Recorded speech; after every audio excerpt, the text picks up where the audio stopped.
అదే RTV app వార్తల్ని క్షణాల్లో చదివే అవకాశం ఉంటుంది. ఒక న్యూస్ పేపర్, ఒక టెలివిజన్ ఛానల్ మీ చేతుల్లో ఎప్పుడూ ఉంటాయి. పాయికిరోడ మండలం సచివరం గ్రామం జూన్ నెలలో వర్షాలు పడతాయని ఆశించి వరి నాట్లు వేసాం. నారేసిన తర్వాత చాలా తీవ్రమైన ఎండలు కాసి వరి నాట్లు కూడా ఎండిపోయి చాలా ఇబ్బంది పడ్డాం. కానీ 1 వీక్ లేట్ అయినా సరే ఇప్పుడు వర్షాలు పడి రైతులందరూ కూడా ఉపశమనం కలిగించింది. అలాగే మా గ్రామంలో తమలపాకు తోట కూడా మెయిన్ ఆదాయం, మెయిన్ వ్యవసాయం. అలాగే ఔషధాలు వేసుకున్న తర్వాత కూడా ఇబ్బందులు పడ్డాం వర్షం లేక. వాటికి కూడా వర్షాలు పడి ఇప్పుడు ఉన్న పరిస్థితిని బట్టి అయితే సకాలంగా సమృద్ధిగా టైం ప్రకారంగా వర్షాలు పడ్డాయి. ఈ వర్షాలకు అందరూ కూడా రైతులందరూ కూడా చాలా హ్యాపీగా ఆశిస్తున్నాం. ఇంకా ఎక్కువ పడ్డదంటే కొద్దిగా ఇబ్బంది అవుతుంది. ఇప్పుడు మటుకైతే సకాలంగా బాగుంది. అందరికీ నమస్కారం. నా పేరు వెలుగుల అర్జునరావు. నేను అనకాపల్లి జిల్లా వ్యవసాయ కార్మిక సంఘం అధ్యక్షుడిని.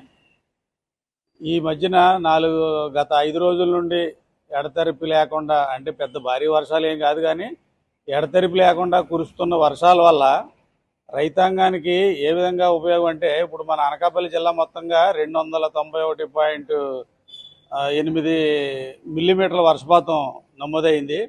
అలాగే అనకాపల్లి అచ్యుతాపురం మండలంలో ఎక్కువగా వర్షపాతం నమోదైంది. అనకాపల్లి మండలంలో ఇంచుమించు 30 మిల్లీమీటర్ల వర్షపాతం నమోదైంది.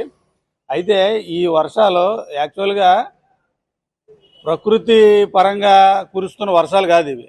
మన రాష్ట్ర వ్యాప్తంగా చూసుకున్నా ప్రకృతి మనకి ఎప్పుడైతే ధ్వంసం అయిపోయిందో అప్పటి నుంచి తుఫాన్లు వచ్చినప్పుడు, లేకపోతే అల్పపీడనాలు ఉన్నప్పుడు ఈ రకంగా కురుస్తున్న వర్షాలే తప్ప మనకి న్యాచురల్గా వర్షాలు పడడం చాలా గగనమైపోయింది. ఈ తరుణంలో మనం ఈ 5 రోజుల నుంచి తీసుకుంటే ఈ వర్షాలు ఆల్రెడీ రైతులు విత్తనాలు జల్లుకొని ఉన్నారు.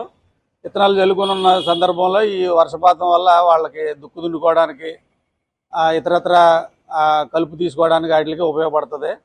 అలాగే మిగతా మామిడి తోటలోనే ఉండి, జీడి తోటలోనే ఉండి వాటికి తమలపాకు తోటలకి కూడా ఎక్కువగా ఇది ఇబ్బంది పెట్టేలా కనబడలేదు. ఎందుకంటే తమలపాకు తోటలకి ఎక్కువగా వర్షం నీరు నిలవైతే తోటల పంట దెబ్బతింటది, పాడైపోతాయి. కానీ ఇవి జస్ట్ అలా కురుస్తూ ఉండడం వల్ల అంత ఇబ్బంది కనిపించలేదు. కానీ ఎక్కువగా తమలపాకు రైతులు నీరు నిల్వ ఉండకుండా కానీ వాళ్ళు ఎలాగ చూసుకుంటారు.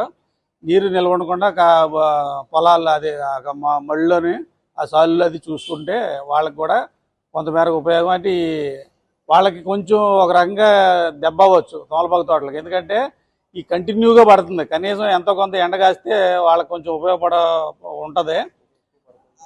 ఎక్కువ పడకుండా ఇక మీదట 5 రోజుల నుంచి కురుస్తున్న వర్షాలు కొద్దిగా పడటం వల్ల ఇబ్బంది లేదు. కానీ ఇది కంటిన్యూ అయితే కనుక తమలపాకు తోటలకు ఇబ్బంది.